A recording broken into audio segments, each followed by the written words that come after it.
бүгүнкү биздин ВВПнын көлөмү 7 миллиард доллардын тегерегинде. А сырткы карызыбыз 4 миллиардтын. Так маалымат Минфин бүгүнкү күнгө чейин так бербейт. 3 миллиард 700 доллар деп 4 миллиард 200 миң 4 миллиардтын тегерегинде болгондо НВФтин бүгүнкү күндө бизге берген өздөрүнүн сунушу бар.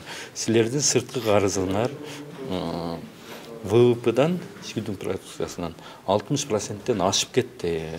Силерге уже звонок, дефолт деп алар бизге давно эле беришкен.